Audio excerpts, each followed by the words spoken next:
So if you were to ask economists today, is there agreement? They would say there's agreement that when you have an extra dollar, you should put it into funding for low-income special education, ELL students, and most importantly, the communities that have the lowest tax bases, so the lowest wealth areas in the state and throughout the country.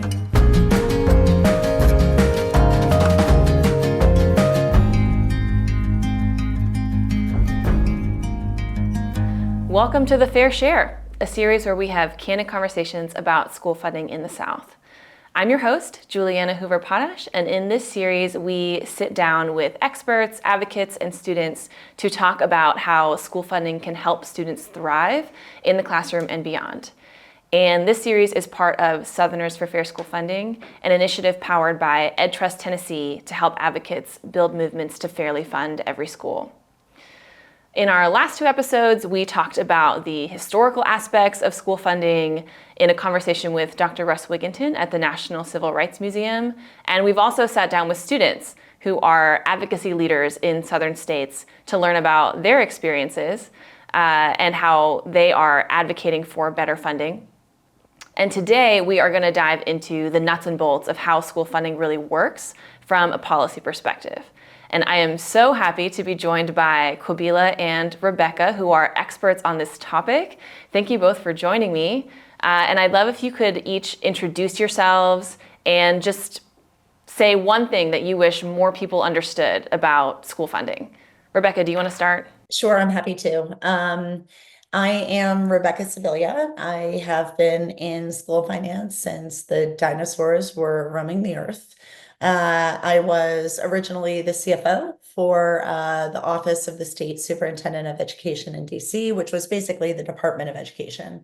And in that role, I realized that there was a lot to learn about the way that we fund schools, and that the majority of folks are scared of the topic. And so from that point forward, I really dedicated my career to trying to make school funding more accessible, not just for the general audience, but also more importantly, for parents, students, and advocates so that they can advocate on behalf of what works for them.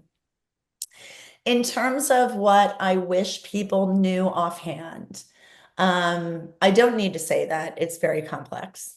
But it's not as scary as you think it is. So that I would say is the first thing. The second thing is much more vital, which is that, and I know we're going to get into how schools are actually funded and the layers of different funding revenue and streams. But one thing that's important to just highlight is that the more dependent local communities are on higher levels of funding, whether it be dependent on state funding, dependent on federal funding, because they're lower income areas, the more vulnerable they are to recessions, the more vulnerable they are to the whims of politics. And what we really need to understand is that when we're focused on our advocacy, particularly at the state level, what we're really doing is we're advocating mostly for those lower income, more vulnerable students who are much more reliant on the state to do the right thing than wealthier communities. Absolutely. Yeah. I am Qubilah Huddleston. I am the policy lead on equitable school funding at EdTrust. So not EdTrust-Tennessee, but EdTrust, our national office. And I will say my path into school funding was kind of happenstance. I didn't grow up imagining that I would, become a school funding expert, as Rebecca I said. don't know if anybody grows up imagining that. Right. But as Rebecca said, it's complex, and it's also a very niche area. But I really come to this work just based off of personal experience attending schools that I knew were not funded adequately or equitably, and also caring about policymakers making better choices and decisions for people who look like me in the communities that I was a part of. And so that's what brought me to EdTrust in this broader work of school funding.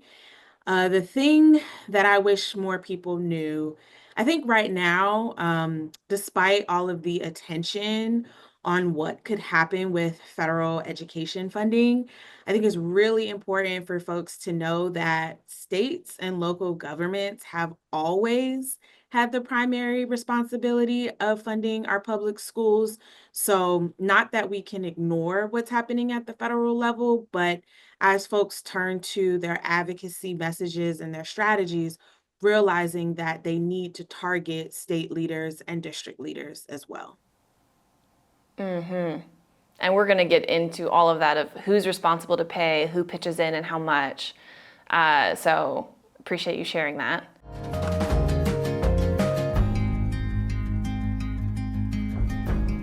But before we get into the how, Rebecca, I know that the organization that you lead now is all about the research and the research on how funding works and what it really means. So before we get into the how, can you just fully just settle the score for us? Does more money really make a difference? What's the headline there? And in particular, does it have a greater impact? Who does it have the greatest impact for? If we're going to invest another dollar, how should we think about that from a research perspective? Yeah, so for a long time, there's been a debate in the research world as to whether or not money matters at all. Some people said the way that you use the money matters much more. And so it kind of gave an out to states and local governments to fully fund and adequately fund their schools. Um, there have been changes in the way that we measure things from an economic perspective in the broad field of economics, which has actually allowed us to much better measure causal impacts of school funding, meaning when we give an extra dollar, do we actually get a tangible output in terms of not just student achievement, but also lifelong achievement? And the overwhelming majority of economists in the field will now say that the research is clear. Um, Additional investments in schools does make a difference, not just in immediate test scores, but also later in life effects. And so where we see holistic agreement in the economics world is that an extra dollar invested in vulnerable communities, meaning low-income communities, communities who have been historically underinvested in, communities that have outstanding legacy and debt costs, that extra dollar will go much further for the students that are enrolled in those school districts. So if you were to ask economists today, is there agreement? They would say there's agreement that when you have an extra dollar, you should put it into funding for low-income special education, ELL students, and most importantly, the communities that have the lowest tax bases, so the lowest wealth areas in the state and throughout the country. Thank you for settling that. And that's exactly the foundation that we want to have going into this conversation, where we're really going to be focusing on what does that really look like to fund those students who are the most vulnerable and most underserved.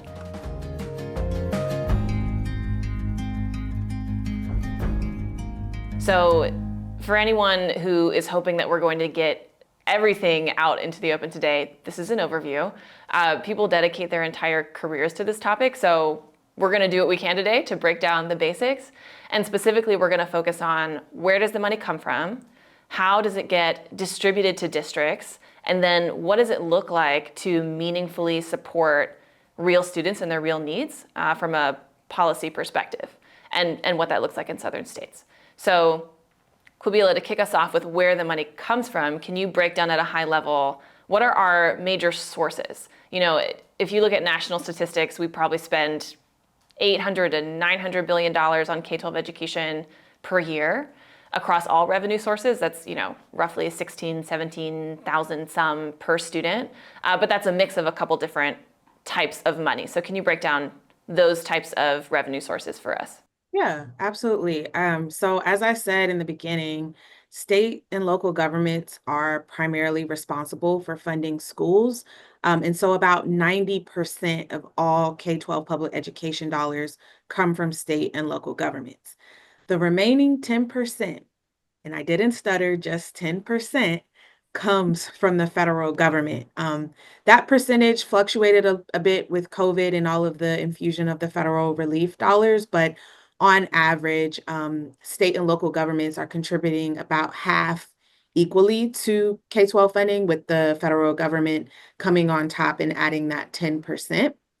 Um, and in terms of right where these different governments get their funding, the primary sources are taxes, any number of taxes, right? So at the state level, states are drawing on different revenue sources like the income taxes we all pay through our jobs, sales tax, so the groceries that you buy, and some of the business taxes that your local businesses also pay into the system.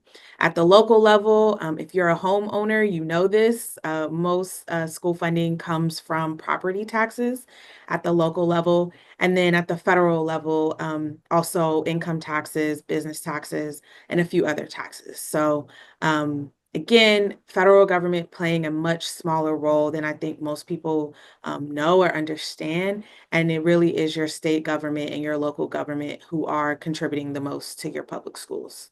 What we're going to focus on, because it's the bulk of the money that schools get, is the state and local funds. So, Rebecca, can you talk us through the basic principles of how state and local money gets distributed to districts? And just while you're at it, can you throw in a definition for funding formula? A funding formula is simply just the calculation of how much the state thinks every school district needs in order to operate.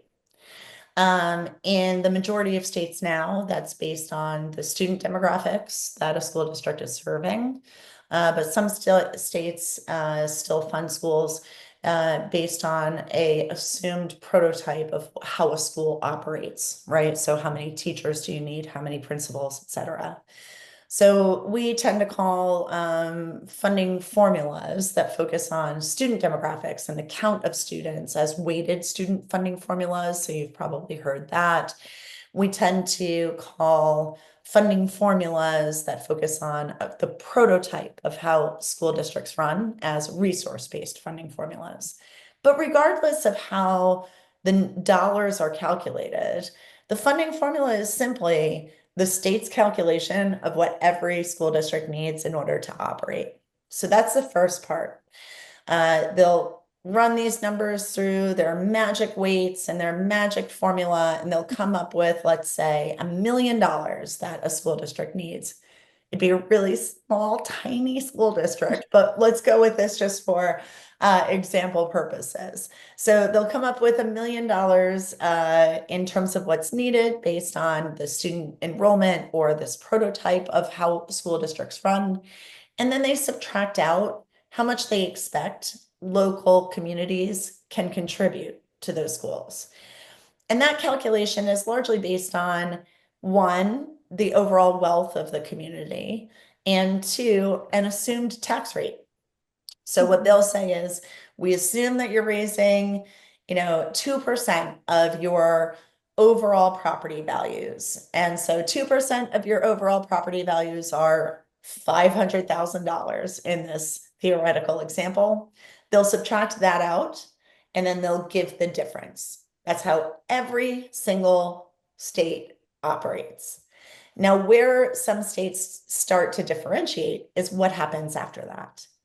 And in most cases, what happens after that is that the local community is allowed to raise excess funds outside of what the state has calculated that they need in order to operate.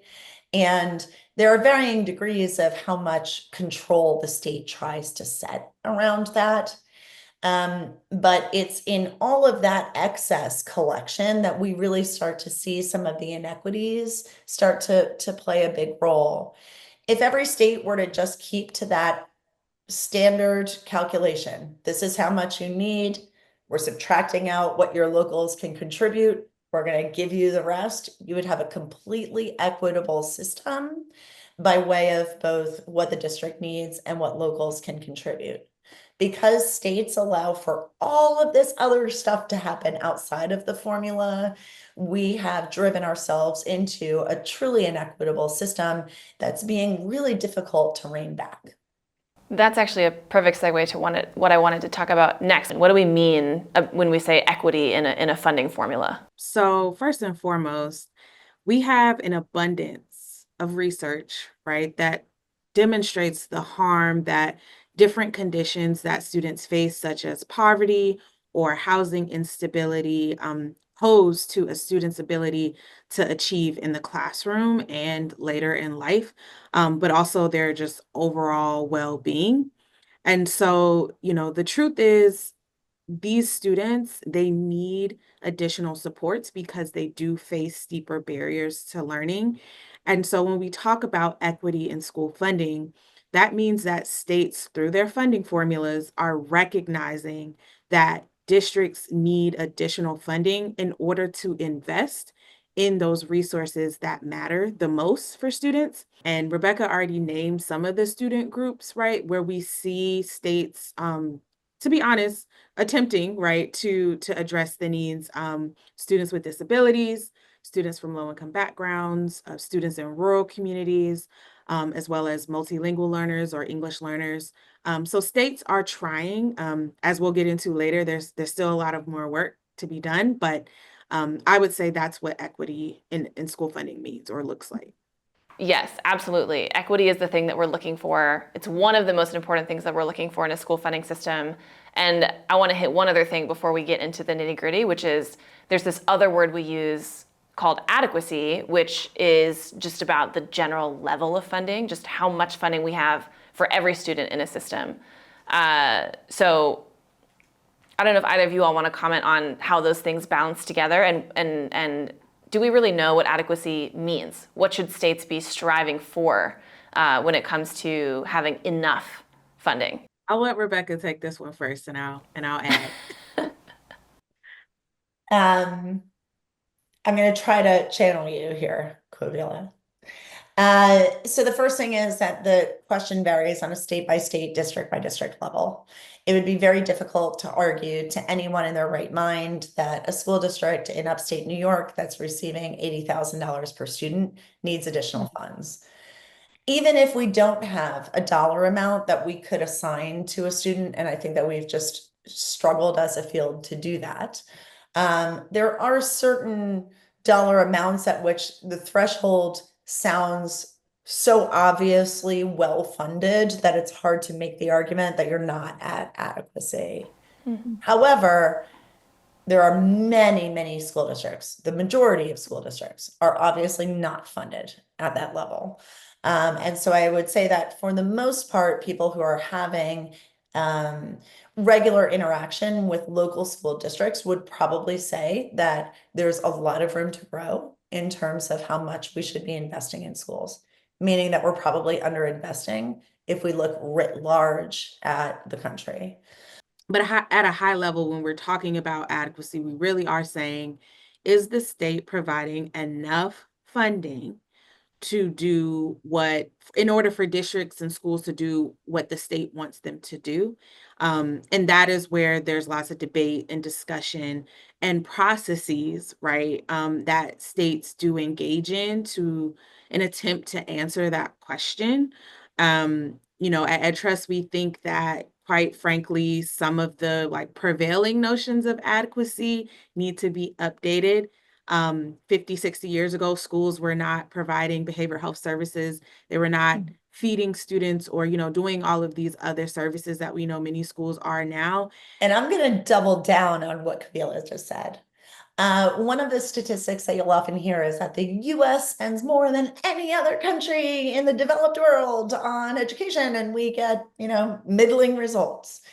And while it's true in terms of the total dollar amount that we are on the higher end, we are not at the highest anymore of our per pupil spending compared to other international countries that are analogous to ours.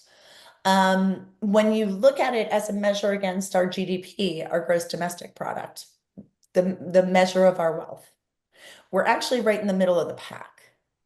So we're actually not at the highest end of the international community in terms of the prioritization of education in how we're spending our wealth. That's the first thing. The second thing that I would mention is, as Qubilah mentioned, and putting it into this international perspective of debunking this myth, a lot of the other countries that rank kind of up at the top of achievement, but are lower spending countries are providing a lot of the services that we're asking schools to provide through other like means, through other revenue streams. And so, for instance, childcare is taken care of in a lot of developed countries. Child health services are taken care of in a lot of other developed countries. Because we're not supporting that through our public system, we're kind of forcing that into the role of the school. And so we're overemphasizing and we're overburdening what our public schools need to do because we're not rising to the challenge of what other international organizations are providing in terms of overall student supports. Yes, I'm snapping for that. That is so good and so true. Essentially, we have such high, huge expectations for our schools, and so yeah, 100% agree with you, Rebecca. We cannot be comparing the raw amount that we spend on education with other similar countries because their social systems are so different. They don't actually expect their schools to be first responders and a social safety net and all of that stuff. So, given the system that we have here in the US, we need to be funding our public schools more and more than we are now because we expect them to do so many things. Our North Star is we want enough funding for every student, which is the adequacy part, and we need targeted resources for students with extra needs that's responsive to the amount of wealth that a local area has, and that's the equity part. We are going to talk a little bit about the specific type of funding formula that Rebecca mentioned earlier, weighted student funding, or what we also sometimes call student-based funding, which is what most states are now working with. Most have transitioned away from those program-based or resource-based models to really focus on what are the needs of the students in the districts, and let's fund the districts accordingly. So Rebecca gave us a little teaser, but Qubilah, can you flesh out a little bit more? What is weighted student funding or student-based funding, and how does it work? So I don't know about y'all, but I'm very visual. And so I'm going to try to help us paint a picture here. We're all in a school district, and if our state had a student weight or student-based formula, how it would work is that number one, the state would determine a dollar amount that all of us, no matter where we live or if we have a learning disability, should receive or generate for our district, right? So let's say that dollar amount is 7,000 per student. So each of us would get that amount of money for our district. But in a student-centered formula, as we discussed earlier, if we are students that have additional needs, our district is going to receive additional funding. And so that means that if, for example, I am a student who is an English learner, the state is going to provide my district, let's say, 30% more of that per pupil base, that $7,000, so it can adequately provide me English language acquisition lessons. Um, and it follows that pattern for different categories of students. So students living in poverty, some states provide additional funding for like gifted and talented students. And then also students with disabilities. And what you may see is not only will a state provide that 30%, but the state may differentiate that additional weight depending on how intensive of the services that I need are. And we particularly see that with students with disabilities. And so a state may have, one weight for the first sort of level of that need. And then as each as a student's disability is more severe, or they just need more services, that weight amount increases. So you go from 30 to 50, from 50 to 70, from 70 to 100, and so forth. And so again, it's just really designed to fund student needs, not just say, well, we think, English matters, and so we're only going to, appropriate or budget $1 million in the budget. No, we're going to count each student and give them that additional funding for their needs. So student-based funding has become more popular across states, and so that is dealing with the way that the money goes from the state to the districts.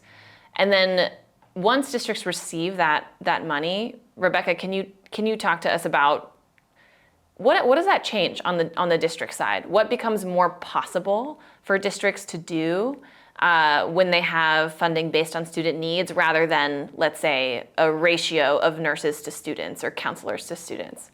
So I'll continue to paint that picture of the individual student that Qubilah just started with. So let's say that I'm a school district and I'm serving a student who is both from a low-income family and also has a learning disability. That student is at the height of the most likely to drop out of school.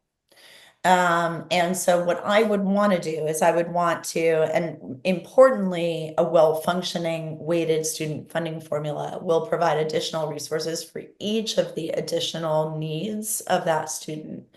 So I would be, I'm a school district, I'm receiving more money for the student because they're low income, more money for the student because they have a learning disability. That will then allow me to run programs that are specifically focused on things that we know will happen for a child that is coming from a low-income family. So for instance, we may run more intensive after-school programs that will help parents stay employed. We may run dropout prevention programs to specifically focus on that as a big risk for low-income students. So that's a cost that I'm going to be able to cover out of my low income weight. And then assuming that the same child needs, let's say, auditory support, because I get an additional weight for the student because they have a learning need, I'll be able to provide a special education support for that student, hopefully assuming that they're going to stay in the classroom, but with potentially a teacher aide or a pullout, which is completely separate cost, right, to address that specific need. In a well-functioning weighted student formula system, that's what we would see all the way down to the school and classroom level. Yeah, so hopefully what's clear from that, the weighted student formula is one of the more effective ways to get equity into your funding system. And then sort of the level of adequacy, is it enough? That depends on how much money you put into that funding model.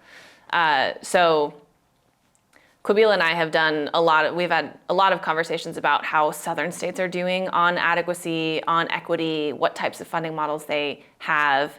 Qubilah, talk us through how Southern states are doing on adequacy and equity, and is there a relationship there between how they're doing and what type of formula they use? Unfortunately, many Southern states are funding their public schools and paying their educators much less than other states around the country, even if you adjust for cost of living. The numbers are just not great, and that needs to change. There are significant funding inequities or disparities for students of color in the South, right? Black students, Latino students, and Native students, as well as multilingual learners. And this is, highly problematic, and especially because we know that in the South, child poverty rates are much higher, and poverty is much more concentrated and persistent in Southern states, especially when we think about our rural communities. And so what all of this means is that Southern leaders need to do more. Even though they've been doing more, they need to do even more to meet the needs of their students. And that looks like having well-designed and well-functioning, as Rebecca said, state funding systems that, not only provide additional funding, but also there's more transparency and there's some accountability for districts and schools and how they are targeting those funds in a weighted student funding system.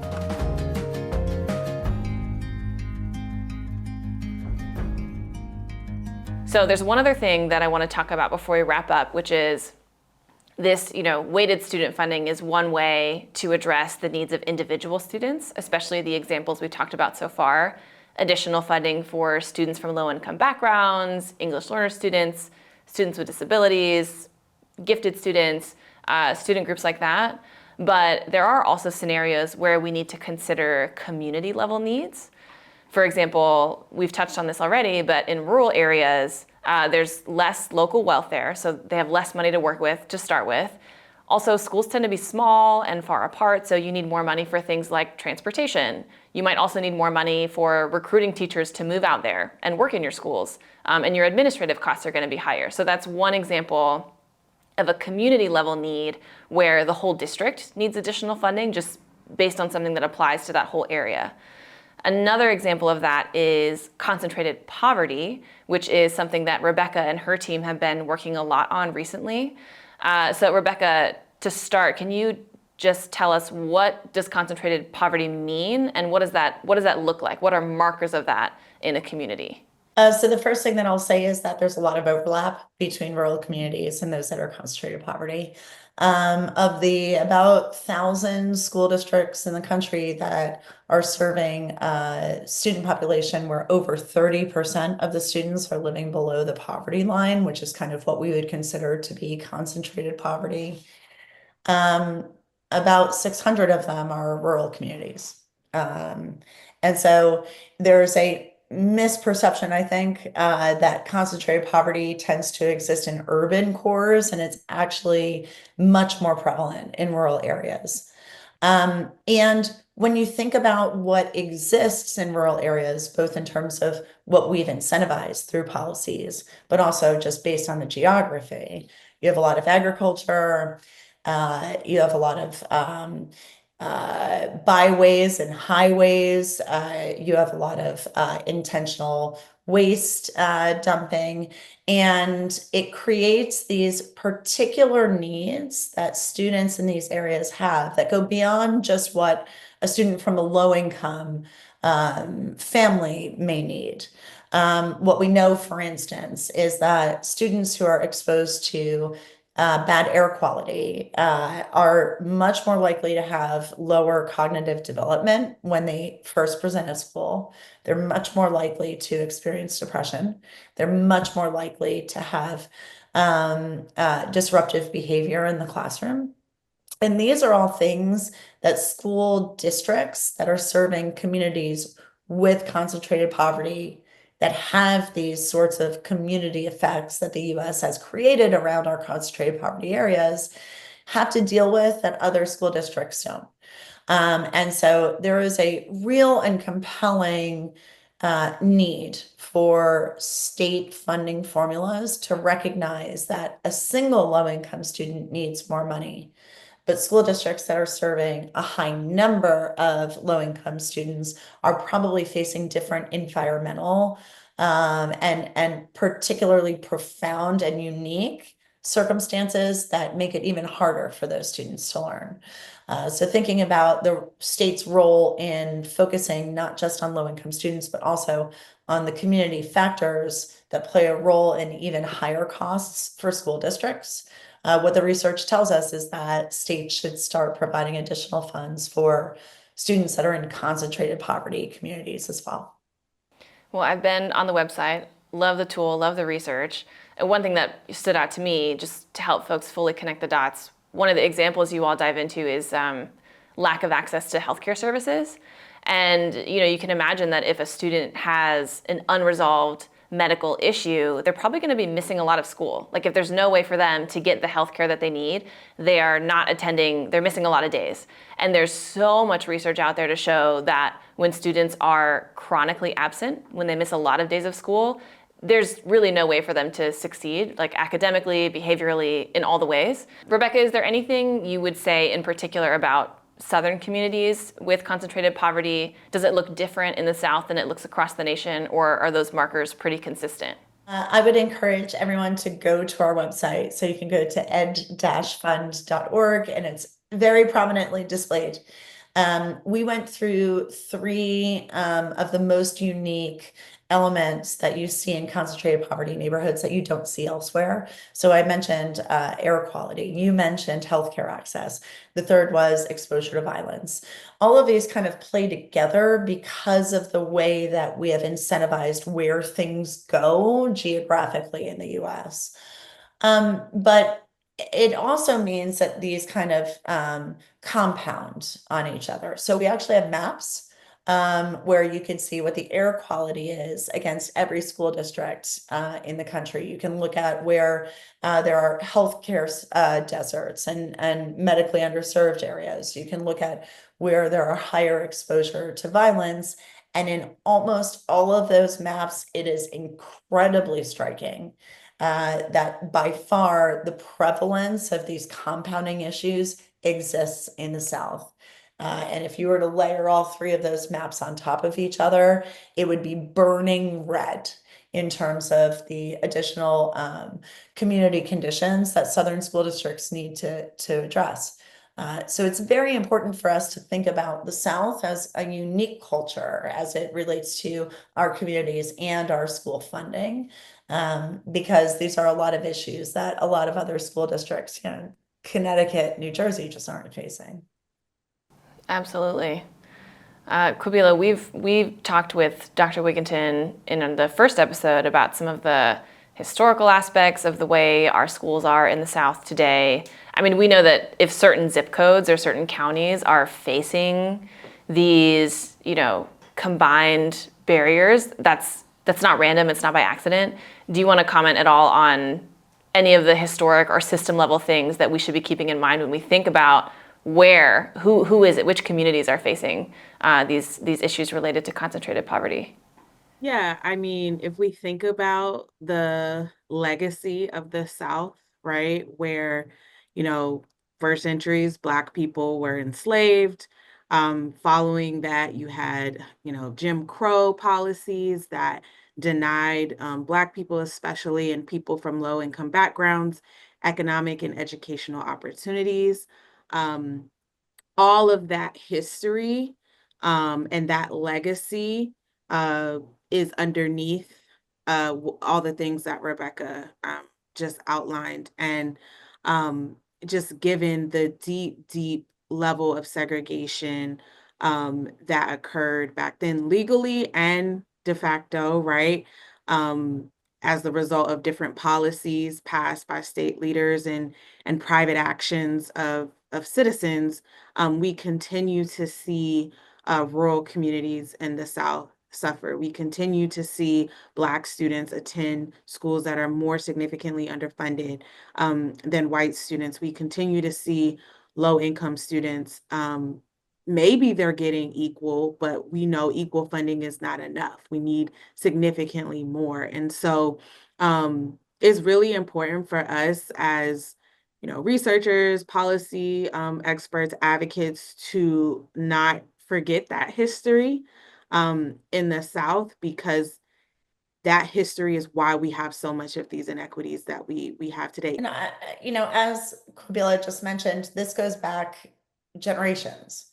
And one of the things that we need to keep in mind when we think about school funding is that we're not just dealing with the current situation, the current needs of students.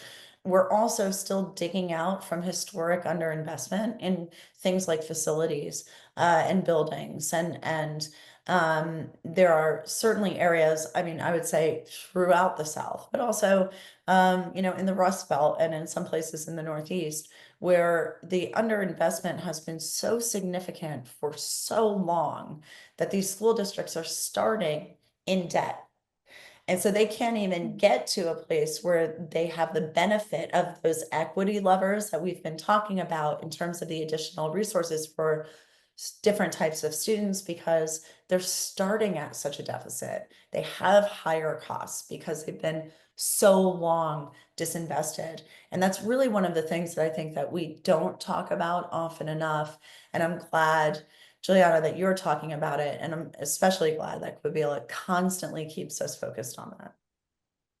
Add that to one thing people should know about school funding is that, despite all the big figures and numbers, we're really trying to make up, or we need to make up for all of that debt, as Rebecca just discussed. Well, and I might even throw another component. It's not just the students in schools of today. It's not just the generations of history and the underinvestment. We also need to be thinking about what students in schools are going to look like 5, 10, 20 years from now. We need to be planning ahead. A lot of schools, they're losing students. We have fewer students enrolling, but the needs of our students aren't shrinking. So when we talk about school funding, yes, we have a budget for each year. Districts have a budget for this year. They'll have a different budget next year. But every decision that we make, especially policy decisions around school funding, need to be in the context of both the historical components and where we came from, and also we need to be thinking about where we're going to go and what kind of investment we need to meet the students and the needs of the future as well. So before we really close this out, I know all of these conversations could be a whole episode on their own, and maybe we'll do that one day. But Rebecca, with the needs being so serious and so extreme related to concentrated poverty, can you give us a little bit of light at the end of the tunnel? Like, what does a good policy around concentrated poverty look like? And are there any states that are doing a good job of addressing it in a meaningful way? Well, I mentioned a study earlier about what has been happening with California once they started providing concentrated poverty funding to their school districts. And we saw significant closure of the achievement gap over the past 10 years. We also have two other examples that come from two other states. The first is Michigan, who has just moved to a more progressive funding system using tiers of poverty in order to kind of ramp up how much every student receives based on what that community looks like. And this is an important point. You can still fund based on the number of students in order to address the community needs, and would recommend that for a number of reasons. But Michigan has been moving towards something that's very progressive. In fact, I think EdTrust Midwest should be especially called out for their work on this, because it's been quite a few years. And Ohio actually has a really interesting funding system for concentrated poverty. Now, the problem is that you're going to have to figure out how to get through the regression calculations that are in Ohio's funding formula, who make it way too complicated in order to fund for concentrated poverty. But the end result is that they're very progressive. And again, our website has 3 podcasts that talk about the good news stories that are coming out of these states that have been providing these additional resources. Thank you. Okay, we have covered so much ground today. To recap, we care a lot about where the money goes, where it comes from, and what students and communities we're prioritizing with that money. And also, every state is different. So here's homework for everyone. You could go to fundsouthernschools.org, and if you're in one of our 10 southern states, click on that state page and see how your state stacks up. We've created a system for rating each state on how well they are doing that prioritization and how well they're directing their dollars. So highly encourage everyone to check that out. I'm so grateful to Qubilah and Rebecca for joining me for this conversation. I could keep going, but we won't. So everyone should go check out ed-fund.org to see more of the work that Rebecca and her team are working on, especially related to concentrated poverty. And Qubilah has also just released some really great work getting into more of the nitty-gritty on school funding. So if this was not enough for you, this felt like just a teaser, and you're ready for the main course, definitely check out those briefs. They're really detailed and really strong, and you'll be able to learn so much from them. So thank you everyone for joining us today, and we hope you'll be back for our next episode. Thank you.